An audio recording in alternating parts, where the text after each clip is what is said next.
Welcome, everybody, to another episode of the Genesis Mindset. In this one, I will be covering further into HEX. So in the previous HEX video, I was mentioning that I would go into a deeper dive into HEX. So that's exactly what I'm doing in this particular episode. And this video is aimed at people who don't know anything about HEX. So if you're new to HEX, then I suggest you watch this video. What I will say as a caveat, just like all cryptocurrencies, it's a risk. This is not financial advice. I'm not telling you to buy or not to buy. But if it was me, in my opinion, what I like to do is I like to spread my risk out. So obviously you have a lot of new cryptocurrencies which have a higher upside potential, and older cryptocurrencies have a lower upside potential and a much smaller percentage to actually get to their all-time high prices. But there are things that you can look at which I believe will increase the likelihood of that bet actually playing off. And I do still believe HEX is a very good bet to reach its all-time high. I do genuinely believe that from the bottom of my heart. I would not be on here shilling something. My channel is not shilling. I'm really delicate about trying to protect people's minds. So I wouldn't be on here saying, go and buy HEX just to pump my bags. I'm really not about that. I do not do shilling or any of that stuff on my channel. That's not what this is about. I actually genuinely think this is a solid project, and I genuinely think it's worth learning about. So with that said, let's actually get into the video. So Genesis Mindset, as always, this is mindset for investing, trading, and life. And this is just my personal opinion only. I'm not a financial advisor, and this is not financial advice. This is a bit more technical, but I'm trying to break it down in something that I think is going to be very easy for people to understand. I had my little pen here, which I was going to put in my front pocket to summon the power of the pen, but I don't actually have a front pocket here, unfortunately. So I'm just going to get on with it, which is probably better because I can just get straight to it. So I actually genuinely believe this. I used to think this was a BS narrative. When I used to hear the Hex Maxis talking like this, I thought you guys are absolutely cooked. But the more that I think about it, it's really starting to sink into my heart about why traditional financial system fears HEX, the things that they don't want you to know about it. Now, this is actually what makes it such an enticing bet. So first of all, where did HEX originate from? So Dicky Hart, Richie Hart, he's your boy. He's everybody's boy. So Richard Hart, you either love him or you hate him, is a very charismatic and controversial figure. And he's been around the ecosystem for a long time. He was mining Bitcoin when you were getting 50 Bitcoin per block reward. So this is like the original Bitcoin. He's in the original Bitcoin crowd. So his wealth is phenomenal. Prior to even inventing HEX. He's been around the scene. He's a thought leader in the space, but he's very controversial. So like I said, you either love him or you hate him. And you probably know him. If you haven't heard of him, more than likely you know him from his outrage marketing. So this is where his online presence really exploded onto the scene. Prior to that, he actually had a channel dedicated towards teaching people the lessons of humility, the lessons of not gambling, the lessons of just being a good person. And as you would expect, this kind of content doesn't really hit.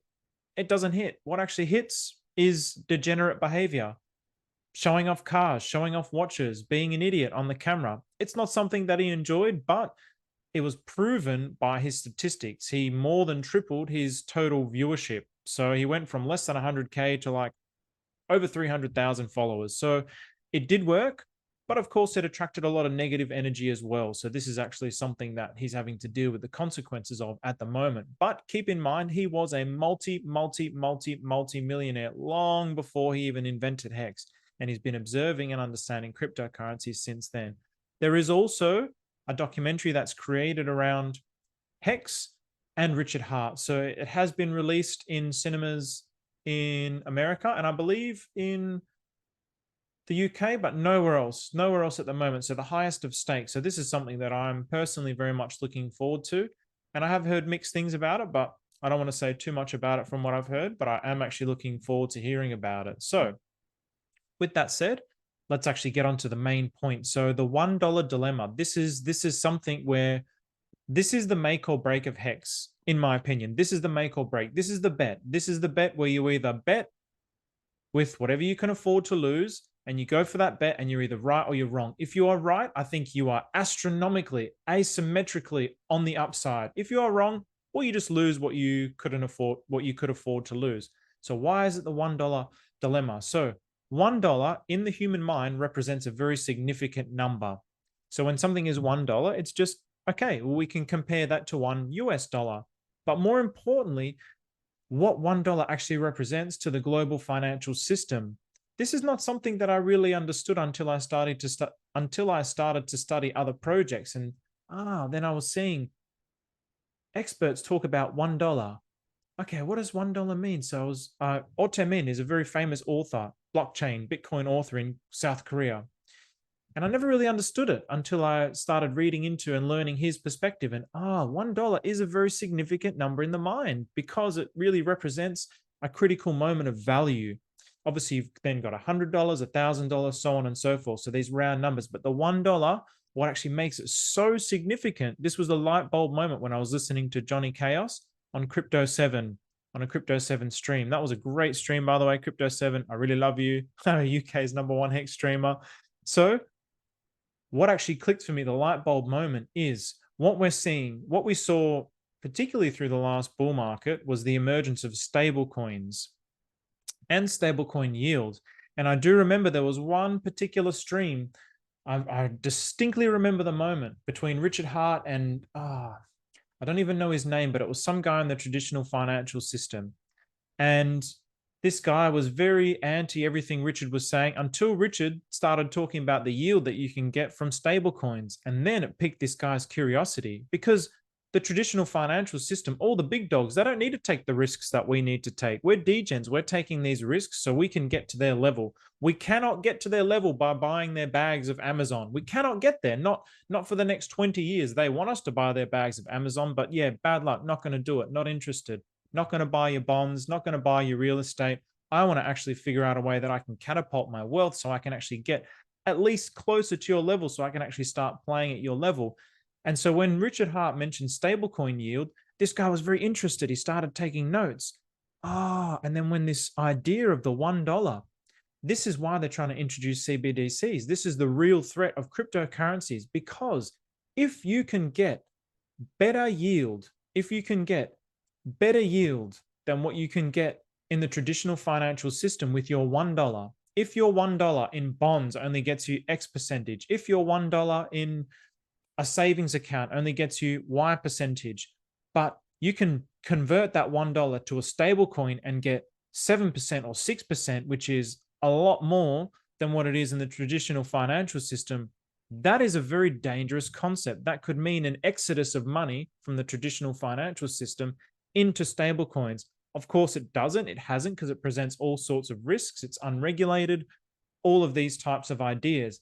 But if it does get regulated, they don't want it to be, they want to be at the forefront of that. That's why they're coming up with CBDC, so central bank digital currencies. So then they can control the yield. They can get the yield. Instead of you converting your yield into cryptocurrency stablecoins, you can convert it to CBDCs and get the yield that they're generating for you.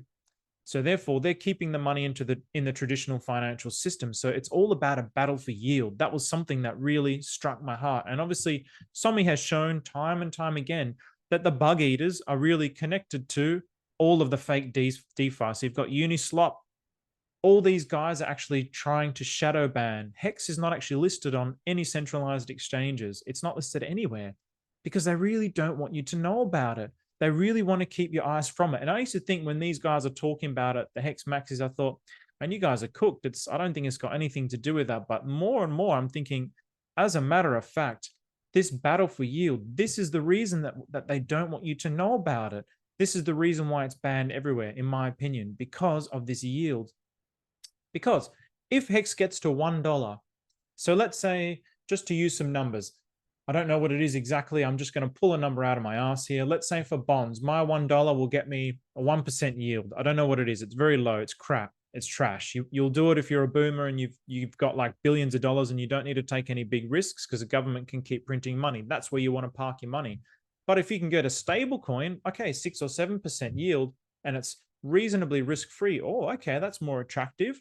But then, but then what about HEX? Extremely speculative, extremely risky. But once it gets to $1, your $1 of economic value in the traditional financial system is 1%.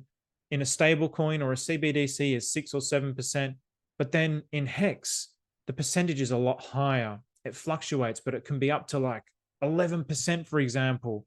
So if it gets to $1 and if it stays above $1, it's a very big risk. Just the $1 value is a very, very big risk, the yield that it can generate, because it really has superior yield. And I will go into that in just a minute. So now the real DeFi narrative, this is something where I believe this is a very strong narrative for this particular bull market coming up, because CZ is out now. Just today, he's out. He's done.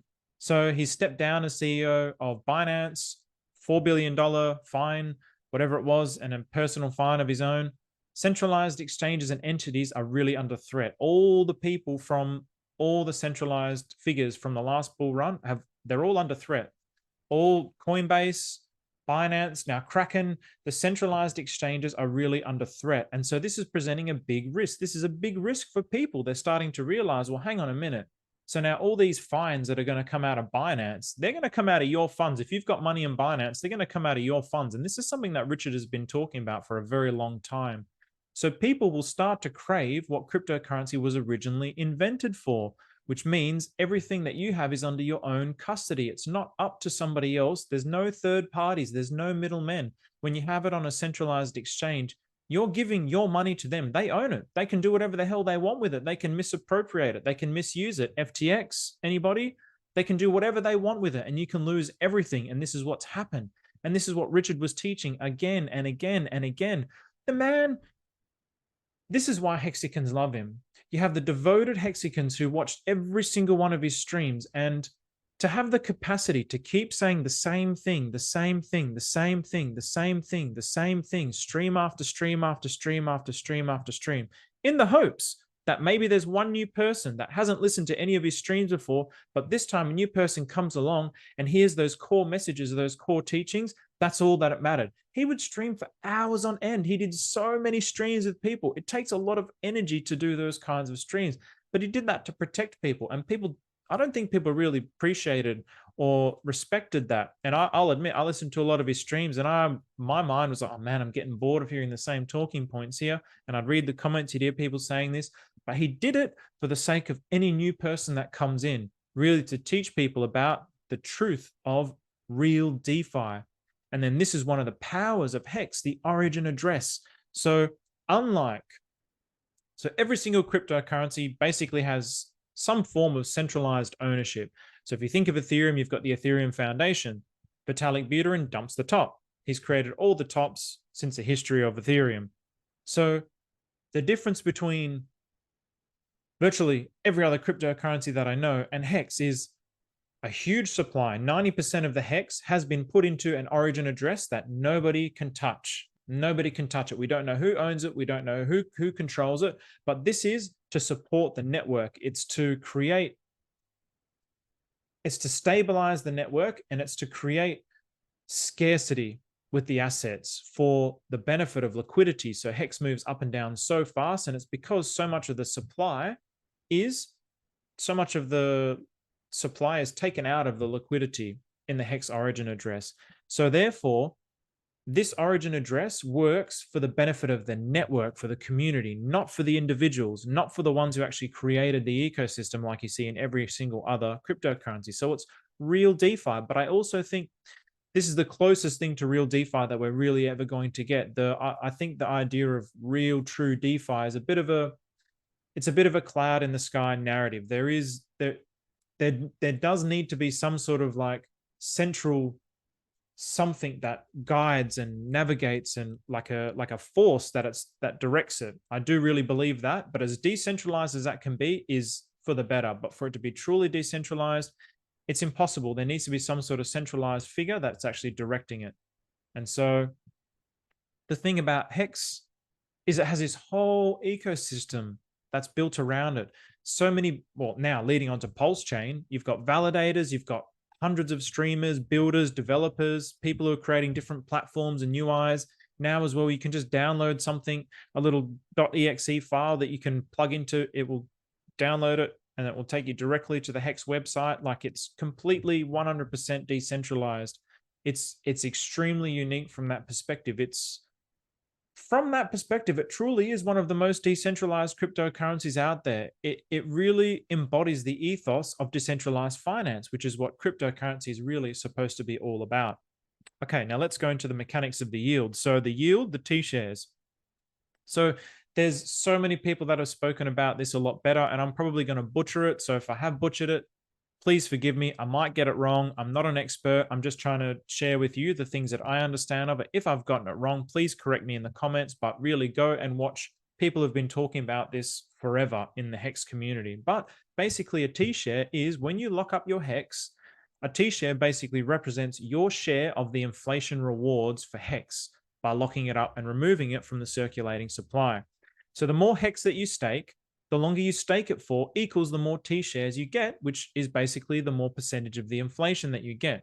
So for example, if I have 1,000 HEX and I lock it up for 1 year, then I might get 10% of inflation. I might get 10% yield based on the amount of T-shares I have. If I have 1,000,000 HEX and I lock it up for a year, I might get 12% yield. So I'm getting more yield based on the amount that I have, but it's staked for the same amount of time, but I have more tokens locked up, removed from supply. Conversely, if I lock it up for a longer time, so 1,000 HEX locked up for 1 year, you get the 10% based on the amount of T-shares you have. But if I lock it up for 20 years, sorry, not 20 years, the max is 15 years, 555. If I lock it up for 555, then I might be getting 15%. So it's not something where it's not linear. It's not a linear. The system is designed that it's not linear. It's to incentivize more and longer staking to lock liquidity, to take liquidity out of the supply. And this is one of the features of HEX, is that it moves up and down so incredibly fast, which we have seen, unfortunately, the downside of it. The bear market, we've been slaughtered. But we also did a 10,000x in the previous bull market. And I do believe we're going to do exceptionally well in this particular bull market. I don't know what those predictions are, but I do think we will get to $1. I really do believe that. Okay, so sideways movement is actually amazing. So even if HEX now stays at these prices forever, okay, well, if you bought higher, that sucks for you. But if you didn't and it just stays at these prices and there's a market that forms between this range of prices, you can just stake.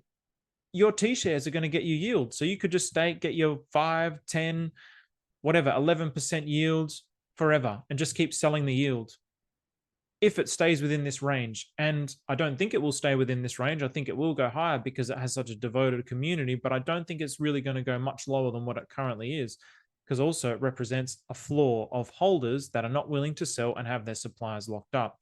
So even from that perspective, even if HEX goes sideways forever, it's still a good thing because you're getting yield on your HEX cryptocurrency. This is something that it's extremely unique. The mechanics behind it, it's something that even I understand the basics of it. I understand the principles of it, but there's so many smarter people out there that have educated people on it. I'm just trying to summarize it for you because that's what I feel like would bring you the most amount of value. Okay, this also is something that I think is an amazing potential for HEX, is that it's a self-balancing system. So we can't say now it's a self-balancing system. So there was the hope that people who stake, so there was the hope that obviously staking your HEX would actually create a certain floor in the price that it will never drop below. But unfortunately, it didn't actually do that because a lot of people now in the bear market have become more liquid. So during the bull market, there was more staking. And then during the bear market, there's more liquidity there because people now the prices drop. So it's changed people's interaction with the ecosystem. They want to stay liquid so they can sell. They don't want to stay staked while the price is going up and then they can't sell. Now, the interesting part is going to be if we start to see staking behavior rise again in the bull market, which I do believe we will, then it can be a self-balancing mechanism. So basically during a bull market, it peaks in stakers, and in a bear market, it troughs, and then it continues like this. So it will just fluctuate like this. So this is one of the theories, and we don't know if it's true or not, but we will see the validity of it by the end of this bull market. If we do see staking behavior increase, then we will know that it is a self-balancing ecosystem, and that is something that is very, very powerful. So at the moment, obviously, the principle is that low confidence is more liquid. So at the moment, so it's enticing staking. So now, because there's less stakers as well, you can earn more T shares, you can earn more yield. If there was more stakers, then you can't. So this is the thing. If the price is going to start going up, oh, hang on a minute, the price is going up, and then I'm having confidence. Those green candles, great. I'm going to start staking. HEX is going to be going for another 15 years. I'm going to take advantage of these T shares and get as many T shares as I can. And then so confidence goes up, so it increases staking, and then so high confidence is more staking. Not only that, it can be self-balancing across chains. So we've got Ethereum HEX and we've got Pulse Chain HEX, and it is at the moment proving to be self-balancing between the two. It hasn't reached price parity, but it is actually fluctuating between the two. We have seen whales who are buying EHEX and we have seen whales who are buying PHEX. So there is also, if we do end up moving to a position of staking, so for me, if I was a whale, I wouldn't care if it was PHEX or EHEX. I couldn't care less. Where am I going to get the most yield from? Where can I park my money from if I have confidence in the ecosystem? And at the moment, it's EHEX. You're going to get more yield with EHEX. So I would just go to EHEX. I wouldn't care about the gas fees. It's irrelevant to me if I'm a whale. It doesn't impact my decision making. Okay, so Lamont Black, your boy Lamont Black. So just a little introduction on Lamont Black. So he's a former Federal Reserve economist, and in the highest of stakes, he's the lead skeptic in the highest of stakes.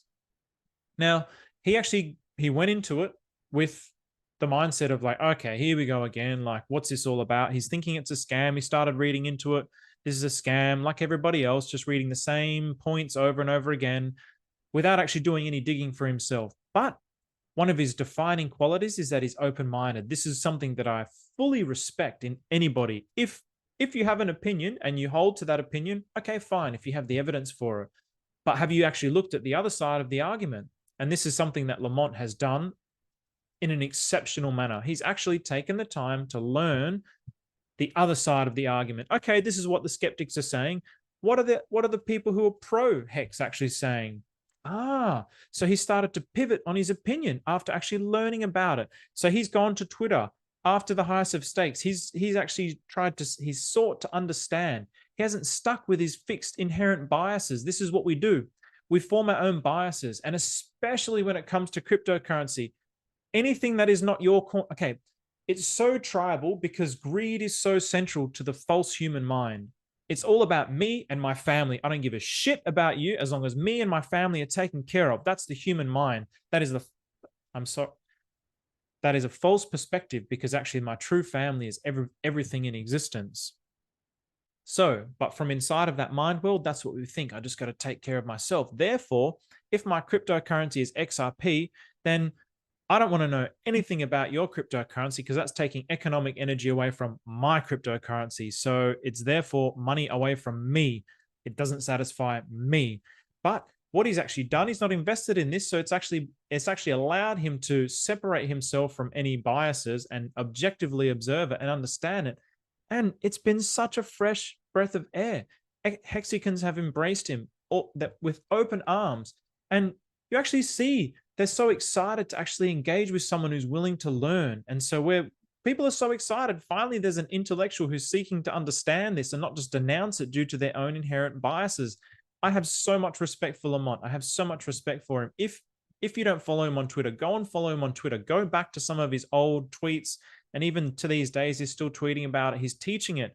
He's teaching it at university now. So it's like, the winds are changing. The winds are finally changing. It's not just like people fudding it because it takes money away from their bags, because that's really what it all boils down to. So some of his revelations, he's bringing a new perspective. He's teaching us all, and he's learning himself. So long stakes pushes out inflation to the future, and this is what the system was actually designed for. So the long-term stakers are a vote to low inflation. So this is one of the criticisms about, well, HEX is inflationary, but it's actually, the inflation is capped at 3.69%. The inflation is not realized until the stake actually ends. So once the stake ends, then it's always capped at 3.69%.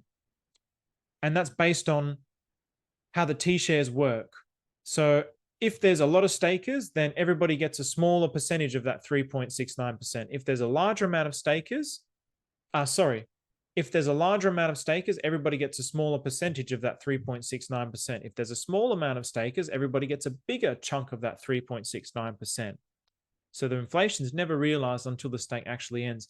And I'm pretty sure that's how it's understood. If I have butchered that, please correct me in the comments. Please correct me and I'll make sure that I correct it in future videos. But that's been my understanding of it so far.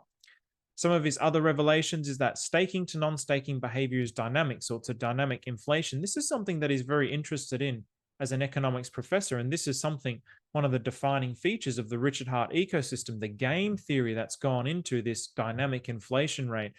How is the market actually going to interact with the ecosystem? How is the market going to interact with the code?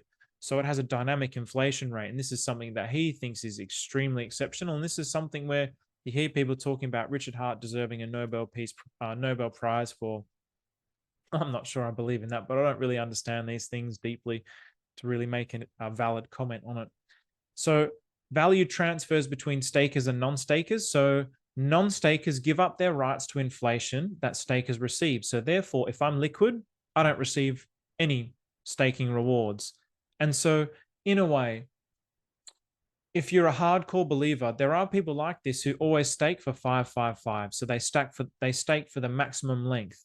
If HEX does become this self-perpetuating system, if HEX does break its previous all-time high and it takes off and continues to do this until cryptocurrency collapses, the guys who are staking for 555, they are the winners of the ecosystem. Right now, you can look at them and go, whoa, I'm not so sure about that. That seems insane with these prices. But if the ecosystem plays out, and this is why most Hexicans have got a 555 stake. If the ecosystem does play out, the people who just did 5555 stakes, they had the conviction, they had the belief, and they deserve the full reward. So if whoever is out there is a full 555 staker, I totally respect you. I think you're insane, but I totally respect you. And that's just me. I'm not saying that on a critical thing. I'm just a little bit more, I'm very like risk averse, but I'm also like, okay, well, I don't know where cryptocurrency is going to be in 15 years time. So I don't want to bet my whole bag on that. But if it is still around, you deserve every single penny that you make from this ecosystem more than anybody else, because they will dominate the wealth in HEX. So you hear this a lot. This is one of the, it's so boring. It's like, give us something new. Give us something new. So HEX is a Ponzi because you need to meet the inflation growth. And so obviously Lamont has really debunked a lot of these arguments previously, but he really shuts this argument down as well with the statement that every single economic system works like that. It's in the stock market. It's in the housing industry. It's in everything. So this is coming from an economics professor. This is coming from somebody who used to be in the Federal Reserve. This is coming from somebody who understands how these things work. You know, you hear people like, oh, people just want you to buy their bags off you. And it's like, well, that's the foundation of capitalism. That's the foundation of wealth generation. You buy something, you sell it for a higher price. So I'm not sure how that is a criticism on just HEX. I really don't understand that perspective. But in any case, he also says that this is extremely innovative and new, and that's been one of his primary interests in the ecosystem, that this is innovative and it's a new way of inflation. It's a new model of inflation, and that's something that he's really curious about, and that's what he's actually teaching. He's not a Hexican. He's not a Hex Maxi. He's curious by the design of this, and he's actually taken the time to learn about it, and he's curious and he's open-minded. Nothing but respect for Lamont. You're our boy, Lamont. You're our boy, Lamont. And on that, you know, we got to stand up for Lamont as Hexicans. I'm going to read this here. So Eric Wall first said, if you want to understand how retarded the Federal Reserve is, they brought in an ex-Federal Reserve guy to be a critic in the Richard Heart documentary. Okay, so first of all, the Federal Reserve had nothing to do with bringing in Lamont to this documentary. And after learning about it, he became a Hexican and teaches HEX to his students in classrooms now. So he's not a Hexican. He does teach HEX as an inflation model, as decentralized finance. Why would he do that, I wonder? Is it because he's actually trying to teach cryptocurrency and because he's trying to educate people about decentralized finance? And here is a model of decentralized finance that is decentralized finance. Do you think that's why he's teaching it? I wonder. Yeah, maybe. I don't even know if he has HEX, but he's not a hexagon. He's teaching something that is an innovative concept. And then you've got this other guy, Steve Lupke, whatever his name is. My jaw is on the floor. That's a big jaw. This is real. A former Federal Reserve employee and professor became convinced that HEX was an innovation. The Federal Reserve is down astronomical. Now, I again want to highlight the hypocrisy of the mind. So my channel is about mindset. So these guys are Bitcoin maxis, and what it boils down to, what it always boils down to, is myself comes first. My self-centered desire. So really, what it boils down to is that economic energy is moving away from their coin, Bitcoin, to your coin, HEX. That's why they hate it. Period. Full stop. Never try to understand it. Don't really care about it. Even though Richard gave them the opportunity to get it when it first came out, they don't want to know about it because they didn't actually get any. So now they're just going to FUD it without actually truly understanding what it is. If they understood it on the level that Lamont Black has actually understood it, and they still have this opinion, I would agree with that. Eric Wall, I think he's done his best to try and understand it, and he's got some decent criticisms against it, some of which I do agree with. And he just likes to be a controversial figure. So Eric Wall, I'll give a pass to. This Stephen Lupka, Bitcoin maxi, it's like, yeah, boring. You're just like every other Bitcoin maxi. But the fact is, they love the money printer. So they're all against HEX. They're all against, oh, this Federal Reserve guy, you know, what an idiot. The Federal Reserve is stupid. But when the Federal Reserve is printing money to pump their bags, the Federal Reserve is great. Great. BlackRock is coming in, entangling its tentacles all over cryptocurrency. It's actually sad. They're all sellouts. They're all hypocrites. This is exactly the opposite of why cryptocurrency was invented, to come out of that traditional financial system. But now that traditional financial system is coming to engulf it from the top down. So it's actually really sad in a way. It is what it is. I don't know. I think it might end up being a few cycles where people start to realize the implications of this, that everything that we loved about cryptocurrency has now been hijacked by the traditional financial system. It might end up being that way. And then they're going to start really appreciating what real DeFi is. They might not understand the implications of it now. But one thing is for sure, money pollutes the mind of all men. And that's what it boils down to. That's why these guys are so blinded by their own perspective, their own greed, that they're not actually willing to learn about something else. I love Bitcoin. I love cryptocurrency. I love all the cryptocurrencies. I love all the communities. I love everybody's perspective. I think everybody's entitled to have their own perspective. Even these guys are entitled to have these perspectives. But if your perspective is one-sided and blind and it's not open-minded, then I find it very difficult to actually pay much attention to. I'll be honest with you. I will listen, I will observe, I'll try and see where you're coming from, but this to me is driven by self-centered desires, and it's not really worth paying too much attention to. I love Lamont's perspective, everybody, so really take the time, follow him on Twitter, and support him when you see things like this. Really support him. He's our boy. He's our boy now. Even if he's not a true-blooded hexagon, even if he doesn't own HEX, he's our boy, and we got to defend him. Okay, so this is where HEX gets really interesting. So if it does hit its all-time high, this is a validation of the system. So the system is the game theory plus the design plus the market participation thesis, which is what Dicky created this whole system around.